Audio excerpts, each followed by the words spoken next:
ಮಹಿಳಾ ಕಾರ್ಯಕರ್ತರು ಕೇಂದ್ರ ಯೋಜನೆಗಳ ಪ್ರಚಾರಕರಾಗಬೇಕು. ನವ್ಯ ಹರಿದಾಸ್.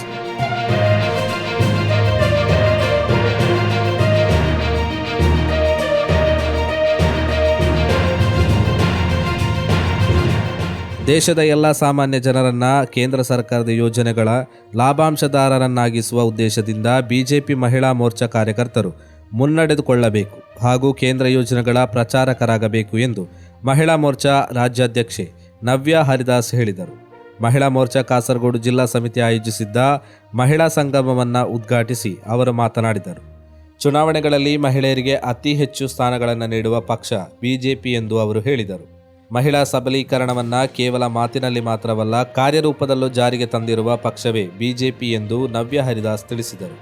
ಕೇರಳದಾದ್ಯಂತ ಬಿಜೆಪಿ ಮತ್ತಷ್ಟು ಬಲಶಾಲಿಯಾಗುತ್ತಿದ್ದು, ಕೇಂದ್ರ ಗೃಹ ಸಚಿವ ಅಮಿತ್ ಶಾ ಮುಂದಿಟ್ಟಿರುವ ಮಿಷನ್ 2026 ಸಾಧಿಸಲು ಮಹಿಳಾ ಕಾರ್ಯಕರ್ತರು ಸಂಪೂರ್ಣ ಕಾಲಿಕ ಕಾರ್ಯಕರ್ತರಾಗಿ ಕಾರ್ಯನಿರ್ವಹಿಸಬೇಕೆಂದು ಅವರು ಹೇಳಿದರು.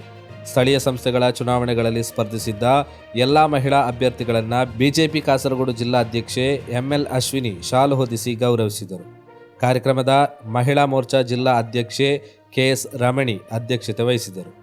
ಈ ಸಂದರ್ಭದಲ್ಲಿ ಬಿಜೆಪಿ ಜಿಲ್ಲಾ ಕಾರ್ಯದರ್ಶಿಗಳಾದ ಪ್ರಮೀಳಾ ಮಜಲ್, ಅಶ್ವಿನಿ ಕೆಎಂ, ಜಿಲ್ಲಾ ಖಜಾಂಚಿ ವೀಣಾ ಅರುಣ್ ಶೆಟ್ಟಿ, ಬಿಜೆಪಿ ಉದುಮ ಮಂಡಲ ಅಧ್ಯಕ್ಷೆ ಶೈನಿ ಮೋಳ್, ಬಿಜೆಪಿ ಕಾಸರಗೋಡು ಮಂಡಲ ಉಪಾಧ್ಯಕ್ಷೆ ಲೀಲಾವತಿ, ಮಹಿಳಾ ಮೋರ್ಚಾ ಜಿಲ್ಲಾ ಪ್ರಧಾನ ಕಾರ್ಯದರ್ಶಿಗಳಾದ ಅನಿತಾ ನಾಯಕ್, ಪ್ರೇಮಲತಾ, ಜಿಲ್ಲಾ ಮಹಿಳಾ ಮೋರ್ಚಾ ಖಜಾಂಚಿ ಶ್ರೀಲತಾ ಸೇರಿದಂತೆ ಹಲವರು ಮಾತನಾಡಿದರು.